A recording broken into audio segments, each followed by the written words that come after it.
आज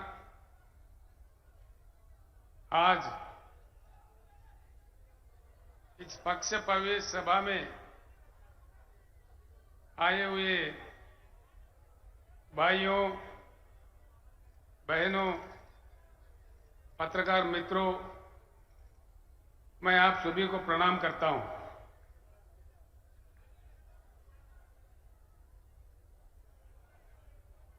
एक नई पार्टी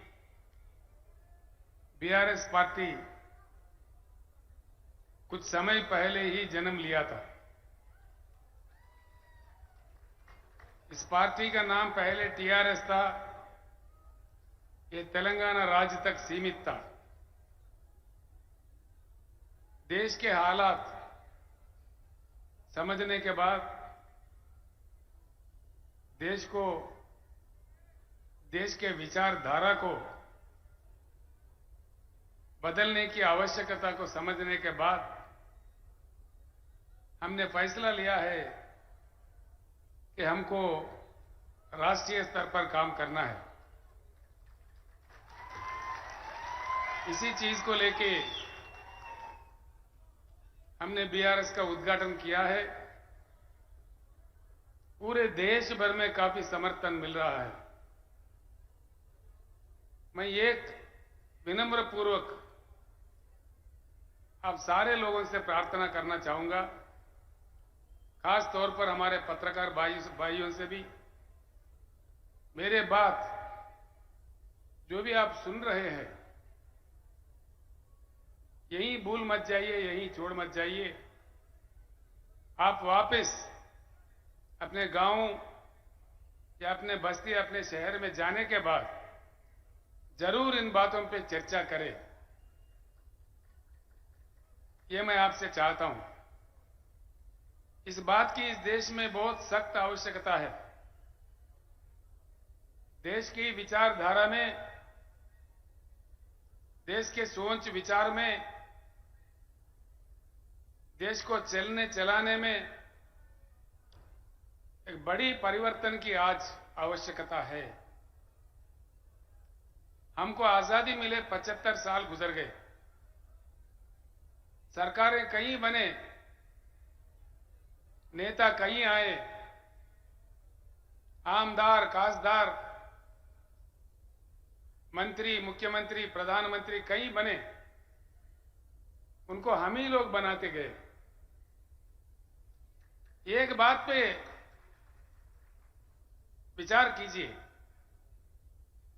भाषण तो बड़े लंबे लंबे आते हैं, कई बातें सुनने को आते हैं। सिंपल बात है, सिंपल बात। ये कोई रॉकेट साइंस नहीं है। मैं जो बात आपके सामने रखना चाह रहा हूं, ये कोई रॉकेट वाला मामला नहीं है। बड़ा साइंस कुछ भी नहीं है इसमें, मामूली बात है। 75 साल के आजादी के बाद इतने मुख्यमंत्री, इतने पार्टियां, इतने सरकारें, इतने प्रधानमंत्री बनने के बाद आज देश में ना पीने को पानी मिलता है, ना सिंचाई को पानी मिलता है, ना बिजली मिलता है। ये क्या दिया नहीं जा सकता? ये है, उसकी इन चीजों की उपलब्धि नहीं है। चक्कर क्या है, इस चीज को समझना है। हम समझ के भी ना समझ नहीं रहना चाहिए। एक बार समझ में आया तो एकजुट होना चाहिए। मेरा इतना ही बात है। आज के समय बड़ा दुख होता है,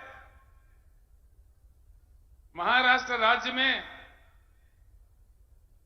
सबसे ज्यादा किसान आत्महत्या कर रहे हैं। क्या कारण है? क्या बात है? दया करके सोचिए। आत्महत्या कोई भी इंसान कब करता है? सारे ही रास्ते बंद होने के बाद मजबूरी हालत में बड़ी आक्रोशित परिस्थिति में कितना उनका आत्मा घोषण करता होगा, कितना दुख होता होगा। अपने प्रियजनों को, अपने बच्चों को, अपने परिवार को छोड़ के किसी किसान आत्महत्या कर रहा है, क्यों करता है? देश को अन्नदान देने वाला अन्नदाता, दिन रात लगातार काम करके अपने खून पसीना बहा के देश को जीवन दान देने वाला अन्नदाता क्यों आत्महत्या करने पे मजबूर है इस देश में? क्या चक्कर है इसके पीछे? ये सोचने की बात है। अब इससे बुरा और क्या हो सकता है? एक तरफ हमारे किसान मर रहे, रंग बिरंगी झंडे, भाषण देखो माइक पड़ जाता है, घंटों पर भाषण, असेंबली में भाषण, पार्लियामेंट में भाषण, लेकिन किसानों के जो प्रेत, धान के जगह जो प्रेत उग रहे हैं किसानों के खेत में, इसमें रुकावट नहीं आ रही है। इसीलिए बीआरएस का सबसे पहले नारा, हिंदुस्तान में पहली बार किसी पार्टी ने कहा है, वो बीआरएस पार्टी है, अब की बार किसान सरकार।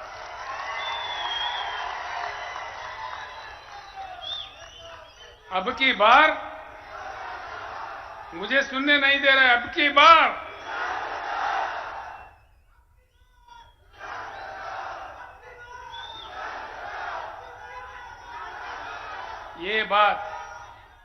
ये बात अगर हमारे किसान समझे, हमारे किसान अगर इस बात को समझे, धर्म के नाम पे, रंग बिरंगी झंडों के नाम पे, जाति के नाम पे, राजनीतिक पार्टियों के नाम पे बंटवारा नहीं होते हुए अगर हम एकत्रित हो, एकजुट हो, वज्रमूठ हो, ये कोई असंभव बात नहीं है। सिंपल बात है, इस देश में किसानों की संख्या 42% से ज्यादा है। 16 करोड़ हमारे किसान परिवार है, और उसमें मजदूर खेती, हमारे खेती पे काम करने वाले जो मजदूर भाई है, हमारे साथी है,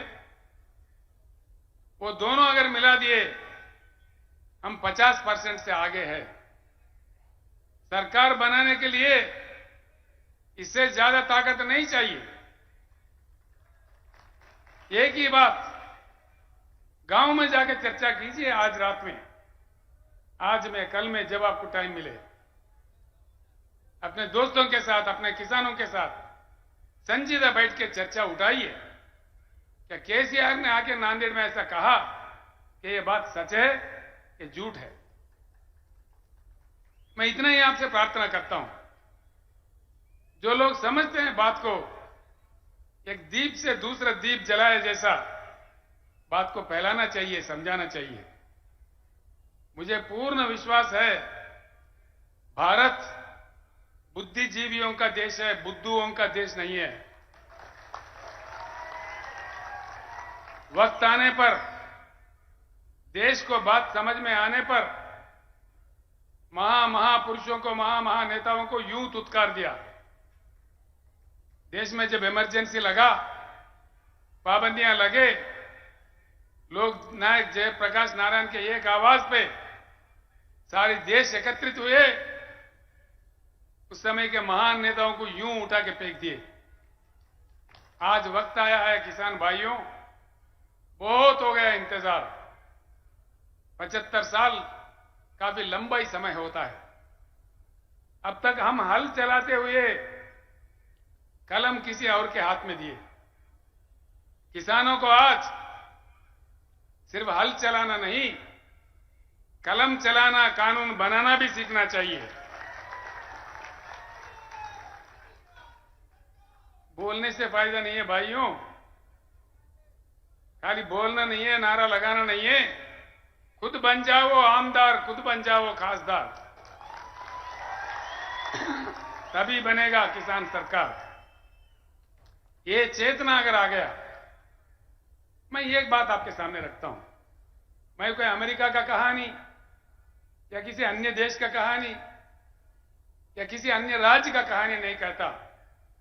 जो अपने महाराष्ट्र राज्य में उपलब्ध है, भाई क्या बात है। अब एक ही बात है, जब भी चुनाव आता है ना, चुनाव आने पर क्या हो रहा है,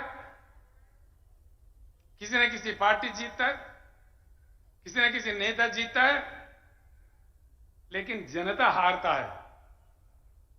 अब कुछ उल्टा होना चाहिए, आगे चुनाव जब भी होगा जनता को जीतना चाहिए, वो किसानों को जीतना चाहिए। हमारे समस्याओं का वही समाधान है। हकीकत में क्या है, भारत क्या गरीब देश है? बिल्कुल नहीं है। आप लोगों को आश्चर्य होगा, राजनीति में मेरा जीवन अब तक 50 साल बीत गए।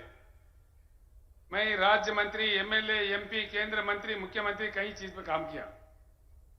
अनुभव के साथ मैं कह रहा हूं, सत्य यह है कि हमारा देश अमेरिका से भी धनवान देश है।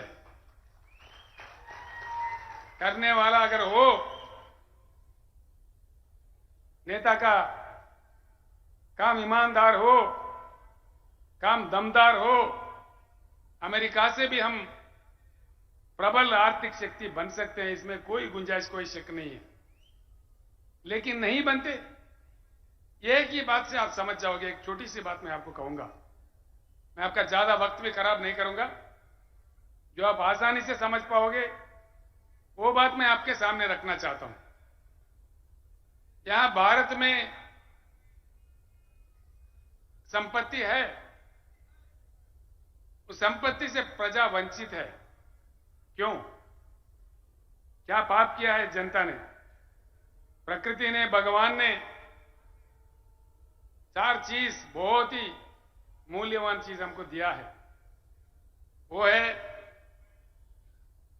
पानी, भूमि, कोयला, काम करने वाले 140 करोड़ जनता। इस देश में अमेरिका हमसे 2.5 गुना बड़ा है, लेकिन उनके पास कृषि योग्य भूमि सिर्फ 29% है। चाइना हमारे से 1.5 गुना बड़ा है, लेकिन उनके पास कृषि योग्य भूमि सिर्फ 16% है। पूरे दुनिया में सिर्फ भारत ही ऐसा देश है जहां 50% कृषि योग्य भूमि है। भारत के भूमि को एकड़ में अगर नापा जाए, भारत का सारा जमीन, भारत देश का 83 करोड़ एकड़ बनता है, 83 करोड़ एकर्स। इसमें सीधे ही 41 करोड़ एकड़ कृषि योग्य भूमि है। ये आंकड़े मेरे नहीं है, केंद्र सरकार के आंकड़े हैं। एक चीज भूमि है, दूसरा चीज बारिश होता है भारत में हर साल।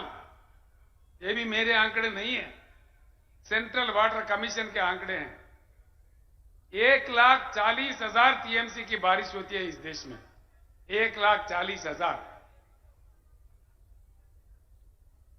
इसमें आधा बारिश होने के समय में आधा प्रतिशत इसमें बाष्पीकरण होता है, इवापोरेशन होता है।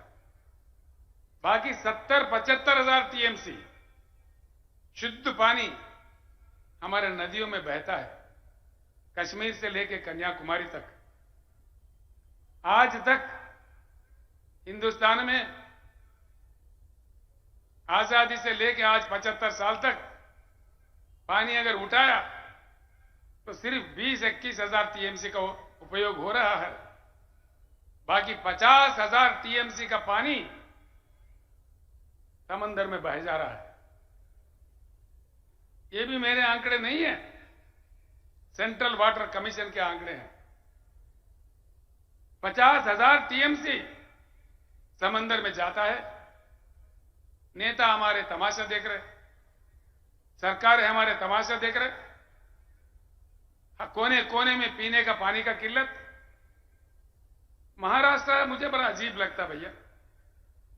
महाराष्ट्र से कृष्णा निकलता है, गोदावरी निकलता है, यहां प्रवरा नदी है, पूर्णा नदी है, पेनगंगा है, वेनगंगा है, वारदा है, पंचगंगा है, घटप्रभा है, मंजीरा है, भीमा है, प्राणहिता है, इंद्रावती भी है और छोटे छोटे कई नदियां हैं।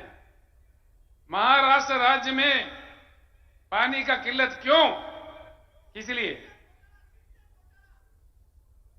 इसके कसूरवार कौन है? दया करके सोचिए। मैं इसीलिए आप सब लोगों को प्रणाम करके प्रार्थना कर रहा था, वापिस गांव जाके इस बात को चर्चा कीजिए। इस देश में सरकार किसने चलाया? 75 साल में ज्यादा से ज्यादा समय 54 साल 54 इयर्स कांग्रेस ने हुकूमत की इस देश में। 16 साल नंबर 2 स्थान पे भाजपा हुकूमत किया। बस 3, 4, 5 साल दूसरे लोग आए और गए बीच में। कोई साल, कोई सवा साल, कोई 1.5 साल, कोई 8 महीना। वीपी सिंह, चंद्रशेखर, देवेगौड़ा ऐसे लोग कम समय के लिए थे। 75 सालों में 70 साल यही 2 पार्टी हुकूमत करते रहे। अगर कोई कसूरवार है तो ये 2 पार्टियां ही है। इस बात को गांव में जाने के बाद सोचिए, चर्चा कीजिए। ये लोकतंत्र है, लोकशाही है, हम अपने बात रख सकते हैं। हमारे संविधान इतना अधिकार हमें दिया है कि हम किसी के व्यक्ति के ऊपर निंदा नहीं कर रहे हैं। जो इतिहास चला उसको साफ बता रहे हैं। अब देखिए, कुछ हल निकला, कुछ समाधान निकला। कांग्रेस गया, बीजेपी आया, भाई वही भाषणबाजी। कोई ये बात तो कोई वो बात। तू कितना मैं कितना, तू कितना का आया मैं कितना का आया, तेरा वो घोटाला तो मेरा ये घोटाला, तेरा अंबानी तो मेरा अदानी।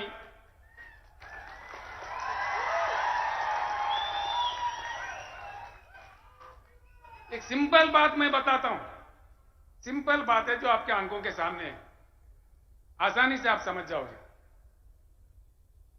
माननीय मोदी जी जैसा प्रधानमंत्री बने, उनका एक बड़ा गंभीर स्कीम था, मेक इन इंडिया।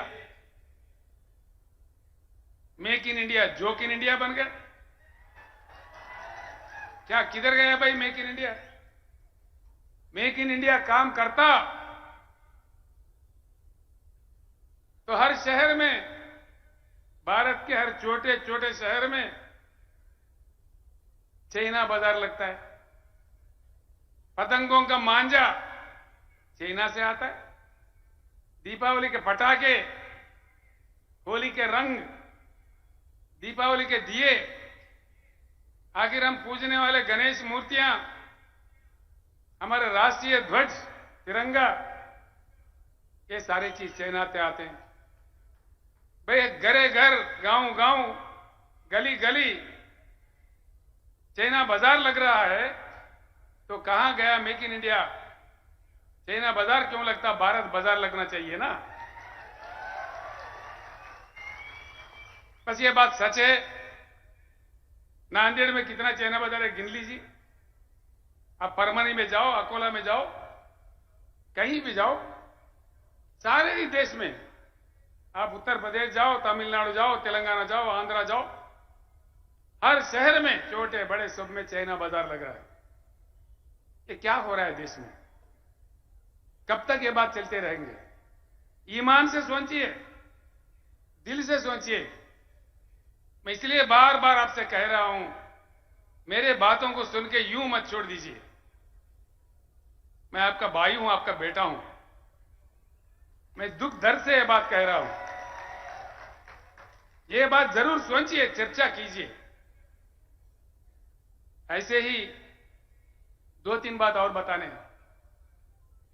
इस देश में 50,000 टीएमसी पानी जा रहा है।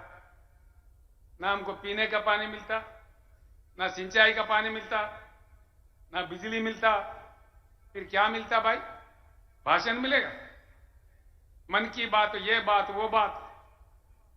कब तक मिलेगा? हमारे मरते दम तक। मरी तो रहे हैं। तो इस बात पे बहुत सीरियस तरीके से आप लोगों को, खास तौर पर किसान भाइयों को, किसान घर के महिलाओं को, हमारे युवा लोगों को, हमारे पढ़े लिखे लोगों को, हमारे वकील साहब लोगों को,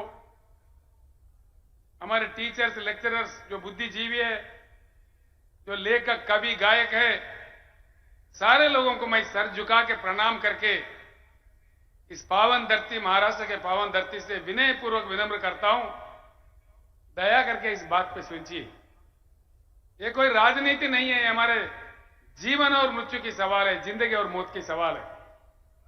कब तक मरते रहेंगे? क्यों मरना भाई? क्या हमारी किस्मत यही है? हम आत्महत्या करने के लिए पैदा हुए? और तो और देखिए, मैं आपको एक बात बताता हूं। 2-3 बातें हैं, आप बड़ी आसानी से समझ सकेंगे। महाराष्ट्र में नदियां इतने सारे हैं, देश में तो और कई हैं। जैसा मैंने कहा आपको, मैं यहां से यहां के बाद पत्रकारों के पास काफी मटेरियल दूंगा आज। कल पूरे टीवी में, अखबार में भी आ जाएगा, वो भी पढ़ लीजिए। कुछ बातें अभी रखता हूं मैं, बाकी बहुत सारे चीज जो स्टैटिस्टिक्स है, ऐसी आम सभाओं में जो नहीं कहा जा सकता, वो आज मैं पत्रकारों के इसमें गोष्ठी में मैं बताने वाला हूं। कल जरूर दया करके अखबार भी पढ़िए, लोकमत पढ़िए, देशोन्नति पढ़िए, जो जो पत्र आपके पास आते हैं वो पढ़िए। एक बात सुनिए, दुनिया का सबसे बड़ा रिजर्वायर, पानी का रिजर्वायर है, हमसे बहुत छोटा देश में, जिम्बाब्वे देश में है। उसका स्टोरेज कैपेसिटी, उसकी क्षमता है 6,600 टीएमसी, 6,533 टीएमसी। सबसे दुनिया का बड़ा ये रिजर्वायर है। इसी प्रकार के नाइलू नदी पे, रशिया में अंगारा नदी पे, चाइना में हैंगजी नदी पे, अमेरिका में कोलोराडो नदी पे, किसी अन्य देशों में अन्य नदियों पे 1000, 1500, 2000, 3000, 4000, 5000 टीएमसी के रिजर्वायर्स बन चुके हैं। इतना विशाल भारत, इतनी विशाल जनता, जहां सूखा भी पड़ता है, जहां बाढ़ से भी प्रभावित होता है, ऐसे क्या कम से कम 3-4 रिजर्वायर नहीं होना चाहिए? होना चाहिए कि नहीं होना चाहिए? सुनने में नहीं आ रहा है। होना चाहिए। ऐसे बड़े बड़े रिजर्वायर बनना चाहिए। फिर क्यों हमारे सरकार चुप बैठे हैं? मतलब ये नहीं बनते, और उल्टा चक्कर क्या बनते?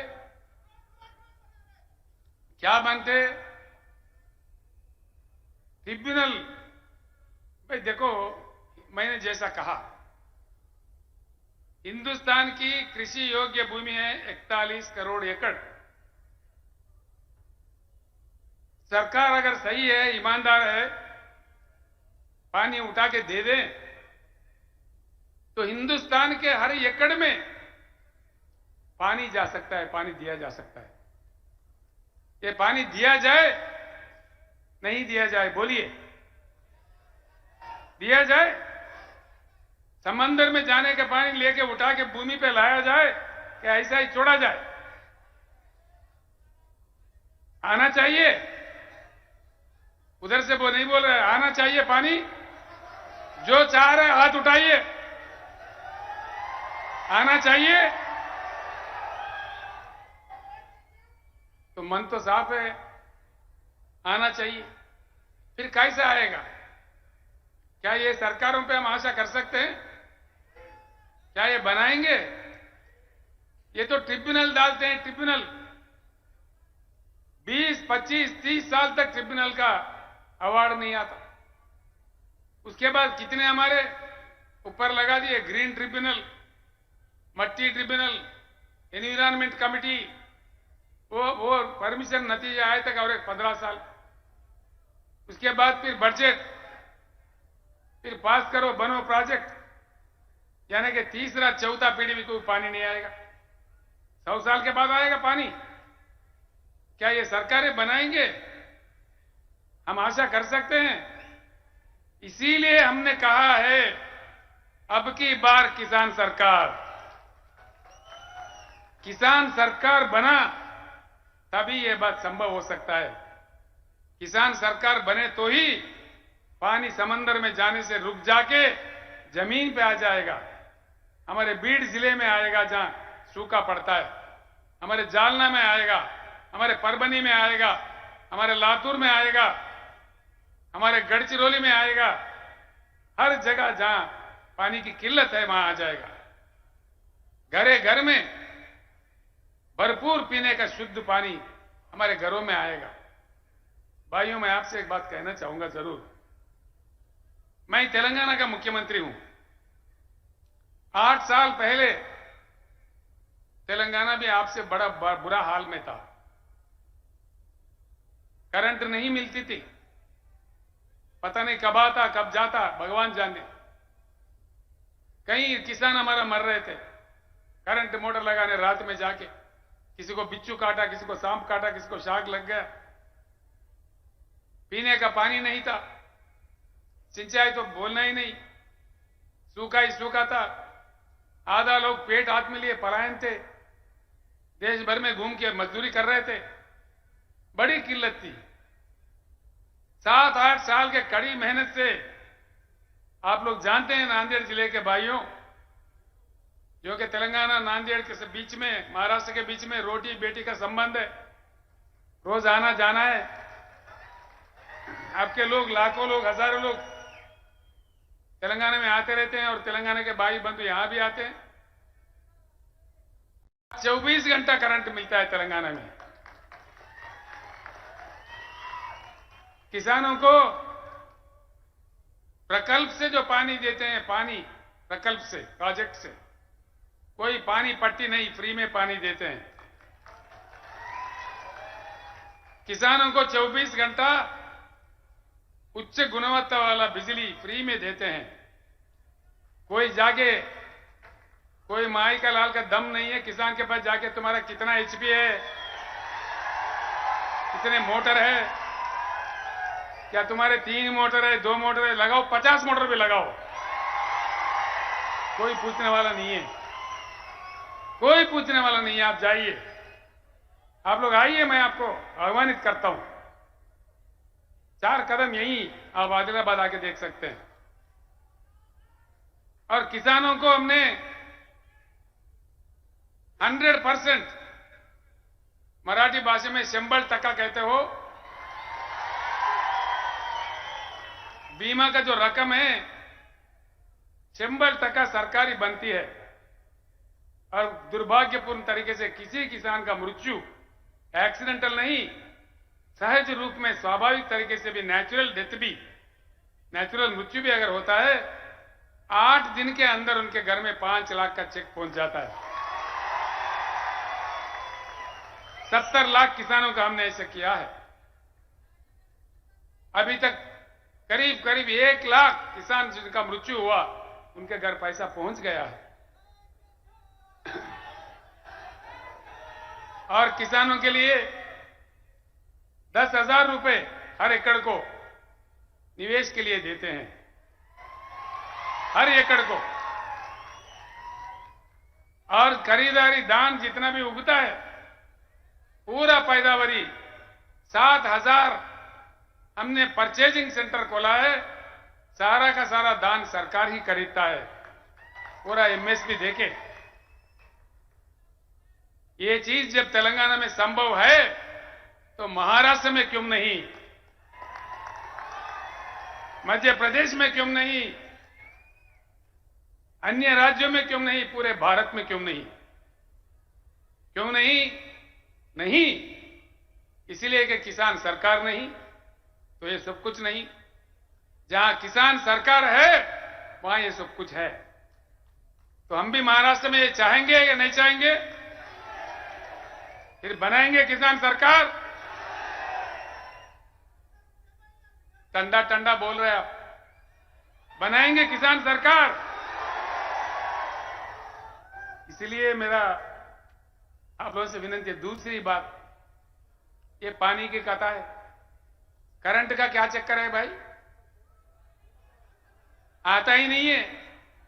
क्यों नहीं आता? क्यों नहीं आता भाई? मैं एक बात कहता हूं, लिख लीजिए। इस देश में कोयला इतना है,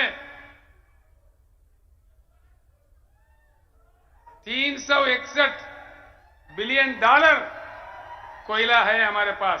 देखो हमारे वो करंट कर्मचारी है, लड़ेंगे लड़ेंगे।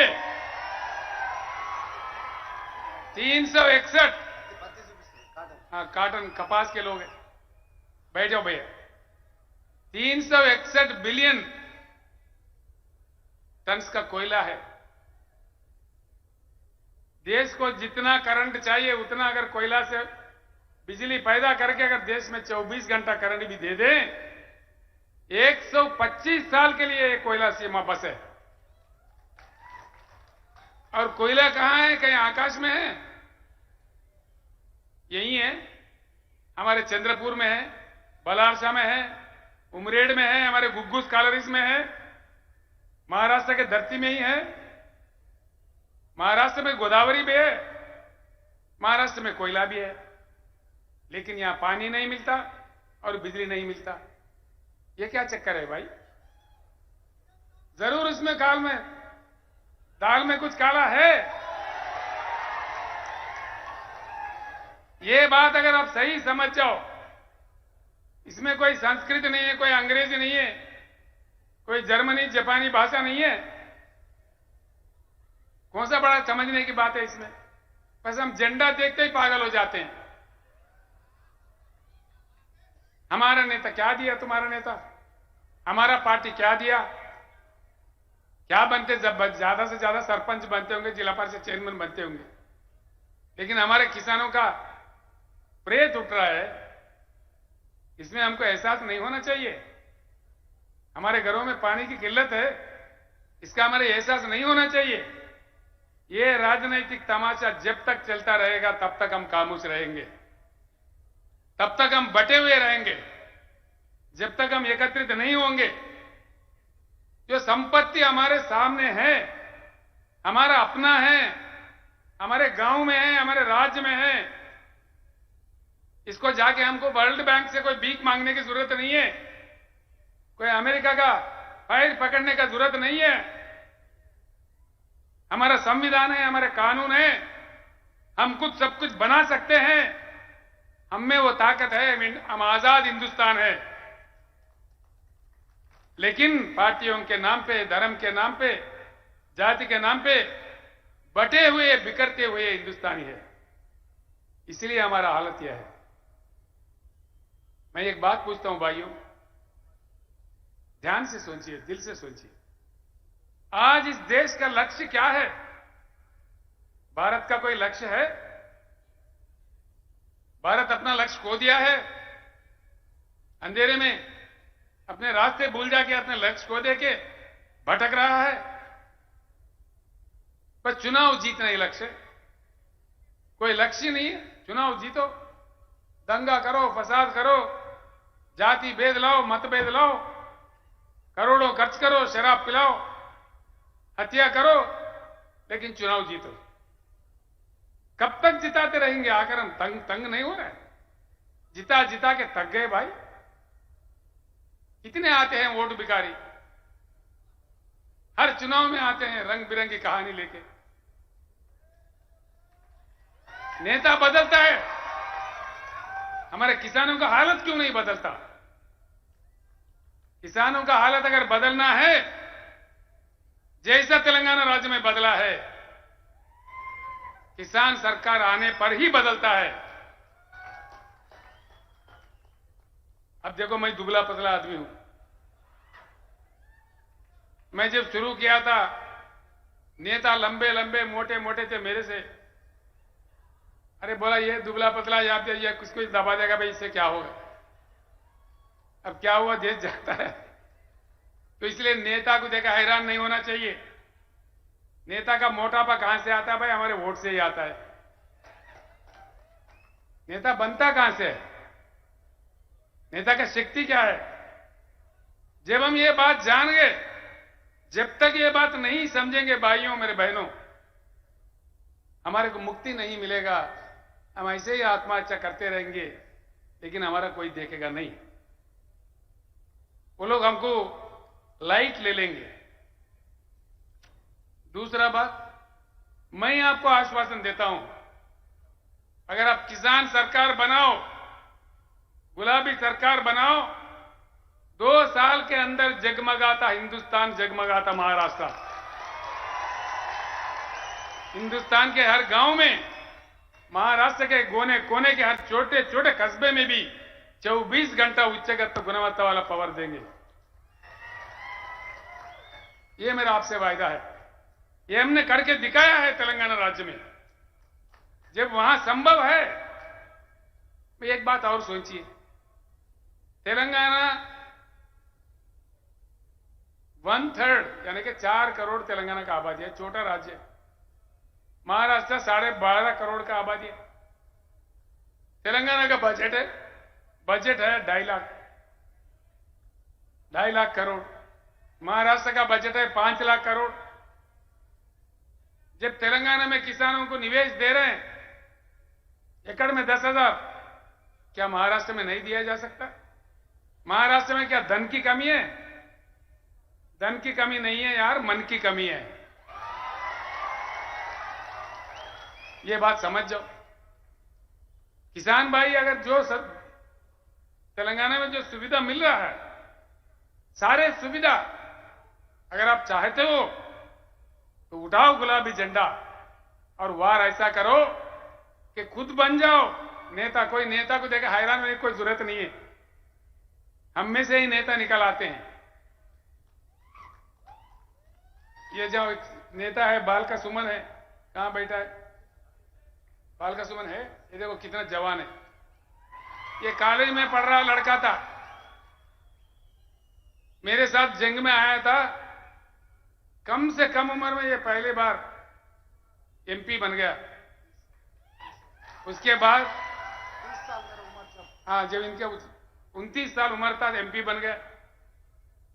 ये छोटा आदमी थे, विद्यार्थी थे। कहां से बनते हैं? हिम्मत है, ताकत है, लड़ते हैं, ईमानदारी की बात है। तो नेता को देखा हैरान होने की जरूरत नहीं, हम में से ही नेता को निकालना चाहिए। जब तक ये हम नहीं सीखेंगे तब तक हमारा कोई समाधान नहीं मिलेगा। ये बात मैं आपको समझा रहा हूं। 13 महीने भैया, अपमान का भी कोई हद होता है, कोई सीमा होता है। 13 महीने हमारे किसानों ने दिल्ली राजधानी पे धरना दिया। 750 किसानों का मृत्यु हुआ। एक शब्द प्रधानमंत्री के मुंह से, एक शब्द, कम से कम आंख से एक आंसू। क्या समझना चाहिए इसको? क्या हम इतना लाचार है किसान? इतना बेकार है? हम नहीं दिख रहे किसी को? 750 किसान मर गए। किसी ने पूछा, प्रधानमंत्री जी ये इतने लोग मर गए, कुछ तो उनका सहायता करो। क्या वो मेरे लिए मरे क्या? प्रधानमंत्री खुद ऐसा कहता है तो देश का हालत क्या होता है? तो किसानों के लिए उनके दिल में कितना इज्जत है, सोचिए। मैं पहले ही कहा कि मैं किसी व्यक्ति के खिलाफ नहीं हूं। मैं अगर हूं, किसान के मददगार हूं, किसान के सपोर्टर हूं। मुझे किसी से कोई पंचायत नहीं है। मैं चाहता हूं दिलो दिमाग से कि इस देश में किसी भी कीमत पर किसानों का आत्महत्या रुक जाए, हिंदुस्तान के रेकॉर्ड में पानी आ जाए, 24 घंटा उच्च गुणवत्ता वाली फ्री करंट मिले, किसान के पैदावारी को पक्का अच्छा दाम मिले, उनका रक्षा हुए, उनका बीमा किया जाए, फसल बीमा गिसल बीमा, जो झूठे वादे झूठे ड्रामा है, नहीं सोचने की बात है। बहुत बड़े बड़े नेता है भाई, शर्म की बात है। उत्तर प्रदेश से, महाराष्ट्र से कई किसान नेता भी बोलते भाई हमको जाना है, कहीं को जा रहे भाई, धरना करना है। कहां धरना करना है? शक्कर फैक्ट्री के सामने धरना करना है। हर साल करना क्या? गन्ना खरीदते हैं, पैसे नहीं देते, 3-3 महीने 6-6 महीने, कहीं तो देते भी नहीं है, दाम भी नहीं देते। क्या घोटाला है इसके पीछे? क्या हमारे सारे नेता इनसे मिले हुए हैं? या तो फिर केंद्र सरकार के पास, राज्यों के सरकारों के पास, चाहे उत्तर प्रदेश का हो चाहे महाराष्ट्र के, या हमारे संविधान में, हमारे कानून में इतनी कमजोरी है कि किसानों को पैसे भी नहीं दिला पाए? ये क्या चक्कर है? सरकार अगर समझता 24 घंटे के अंदर पैसे ना आ जाए किसान के चौखट पे, नहीं आएंगे? आएंगे क्या नहीं आएंगे? यानी कि क्यों नहीं आ रहे? सरकार नहीं समझ रहे, सीरियसली नहीं ले रहे। इसीलिए 13 महीने का धरना देखो, आज क्या हुआ? कुछ निकला समाधान? 13 महीने का धरना का कुछ समाधान निकला? कुछ नहीं, निकलेगा भी नहीं।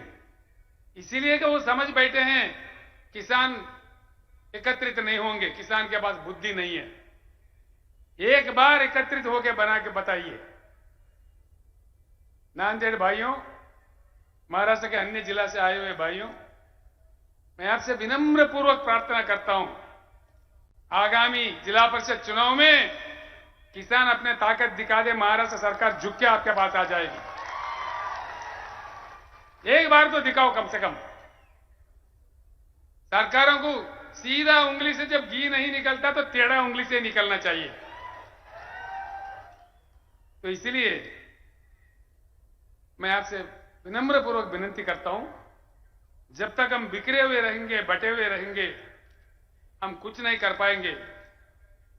इसीलिए मैं आपसे फिर एक बार अनुरोध करता हूं, कहीं अन्य समस्या भी है। हमने सिर्फ किसानों के लिए नहीं किया, तेलंगाना में हमारे बुनकर भी आत्महत्या कर रहे थे, मर रहे थे।